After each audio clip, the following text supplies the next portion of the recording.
Yo, what's going on, everybody? This is Brendan back again with another video, and today we are in Assetto Corsa racing the white Nissan GTR. This is basically completely inspired by the new movie Gran Turismo. Now, I recognize after the fact that if I wanted to do this video properly, I probably should have done it in the game Gran Turismo, not in Assetto Corsa, but Gran Turismo is on PlayStation, and although I have Gran Turismo, it's currently not plugged into my racing wheel setup, and so I would have had to wire a bunch of wires through my whole setup to get my PlayStation all connected. So instead, I decided to do it on Assetto Corsa, which is a lot easier to set up.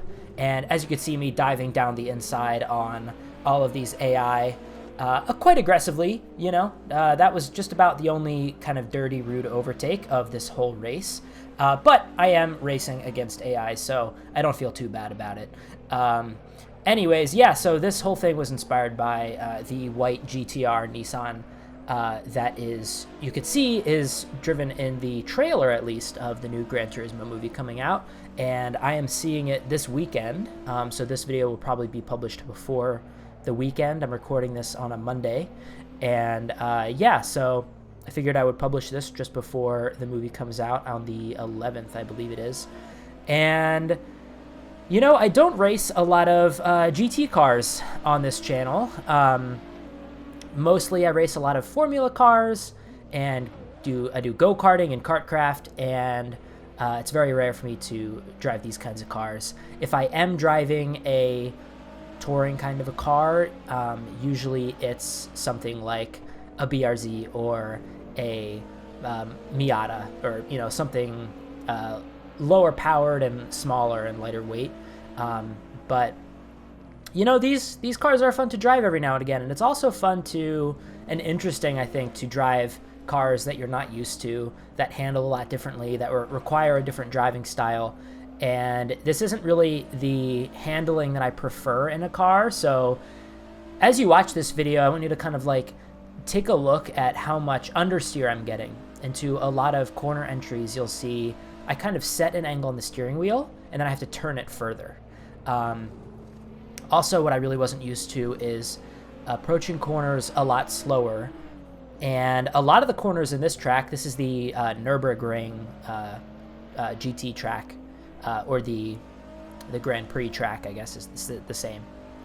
But a lot of the corners in this, in something like a Formula One car, a high downforce car, you go through the corners really quickly, and you don't like feel like you're waiting long periods of time. And although it says I'm going like 60 kilometers an hour through that corner, which is, what is that, like 45 miles an hour? Like this left-hander here, look how slow that feels. So painstakingly slow, and I understeered away from the apex. Same with this corner here. You really have to get on the inside of the corner to use kind of the curb to help you with the rotation, and just drive a lot slower speed than you think you do, which I'm so not used to. If you try to take the corners faster, you just understeer too much, and you lose so much time. What I actually found was you can go even slower into the corners, brake a lot deeper, and then take the corner a lot tighter, completely missing the apex. But if you take the corner tighter and slower, and then get on the gas earlier and get a straighter exit, so basically you V off a corner is how they describe it. So like what I'm doing right here, I'm braking really deep, Ving off the corner, turning more in the middle of the corner, and then look at the improved exit that I get and the overtake I get because of that.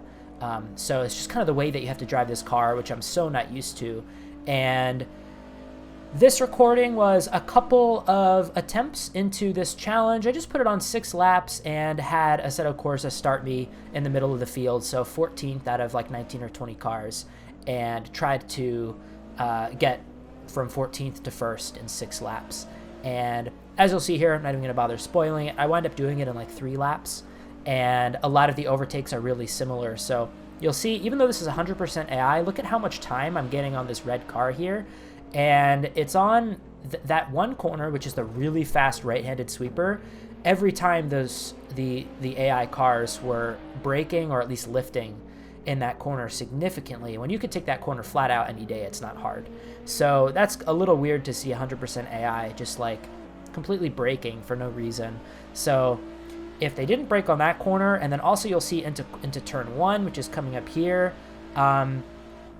they don't brake too late, but they don't brake hard enough. So you'll see how much time I gained on this black car ahead when he broke it around the same spot as me, but I essentially broke a lot harder. So I guess I did brake later, actually, now that I'm saying that out loud. I probably broke later, but a lot harder, and allowed, faster corner entry, I guess, into that corner specifically. I'm not quite sure, honestly. But yeah, it was basically those 2 corners I was making up a lot of time on these AI, and allowing me to really climb through the field. So yeah, if maybe just those 2 corners were different, this race probably would have been a lot different and a lot more challenging. But that's just how it goes with Assetto Corsa. Definitely the AI in Assetto Corsa is nowhere near as good as Gran Turismo, especially the new Gran Turismo. Gran Turismo Sport, the AI is still better, but the new Gran Turismo 7 is leagues beyond Assetto Corsa. So here's another example of me braking a little deeper, V'ing off the corner, getting a late apex, and that kind of improves my exit a little bit. And so in a corner like this, you got to brake a little bit, downshift, which helps the rotation. That's another thing I was doing a lot in this car, is downshifting from 3rd to 2nd to help the rotation, even though I was in quite high RPMs in 2nd gear. And then this right here, kind of trailing really close behind a car that I maybe could overtake if I was a little more aggressive. That's like a skill that a lot of good drivers have. They're really good at following closely in these kind of lower downforce cars, and knowing the right time to overtake and being patient with it. And that's a skill I'm trying to develop, especially because I race against AI a lot, where there's no repercussions and you could just crash into them. It doesn't really matter. But when you set up an overtake like this, the corner, you'll be able to pass them without losing as much time, and you'll be able to do it cleaner and more fairly, even though it's just against, robots. It's good to practice good racing etiquette. So yeah, there you go. That's me passing first place at the beginning of the 4th lap, or really the end of the 3rd lap. And we're going to jump ahead through the 4th lap, through the 5th lap, and now we're starting the 6th. At this point, I think I'm about 5 seconds ahead of 2nd place. We're going to brake just before the 150-meter board there, brake really, really hard. These pedals that I'm using really allow me to use a lot of brake pressure and get really consistent there, which is really nice. We're going to drop down to 2nd gear just to get a bit more rotation of this really understeery long left-hander. Back up to 3rd gear shortly, brake hard in a straight line, back down to 2nd gear, really cut that curb a little bit in 2nd gear, back up to 3rd on this exit. I wound up going a little bit outside of track limits there, so that probably would have been a warning. We're going to brake right around where these cones are, down to 3rd gear, go a little bit over that curb if you can, or at least very close to it. And yeah, we're basically just dancing here between 2nd and 3rd, and it's these long, like, kind of right and left hand, like, long sweeping corners that just this car understeers so much. You just have to wait and wait and wait and be patient before getting on the gas, or brake a little bit deeper, like I'm doing right here, almost going into the grass, but that was actually okay. That was right on the limit there. If you V off that corner and you get on the gas early, get a really good exit, you make up all the time you lose in the entry. We're going to go back down to 3rd to increase the rotation a little bit over the curb here, and then back on the accelerator, up the hill. And depending on how good your exit is there, this next corner is a little bit hard. Usually you brake about where that shadow is, down to 3rd gear, down to 2nd. I missed the apex a little bit there because I had a good exit and had a little bit more speed into that corner. This corner is really hard to not understeer on. To get early on the accelerator is a little bit challenging. Enter the corner a lot slower than you think in this car, at least for me. This corner is flat out, like I said earlier, really easy from here on out, really, for the rest of the lap. You can brake a little bit past that 150 marker board, really abuse these curbs. In these GT cars with the suspension, you can really go over curbs like that quite easily without bottoming out. Down to 2nd gear to get a little bit more rotation, gentle on the gas to not spin out the tires in the exit here, back up to 3rd, and then it's just straight to the line. And I got the best lap time I've ever gotten in that final lap of the race. That was a 2 minute 12.4. My best lap time previous to this was a 13.0, so that was actually a pretty good lap for me. Anyway, hope you guys enjoyed that. It was something a little bit different from me this time.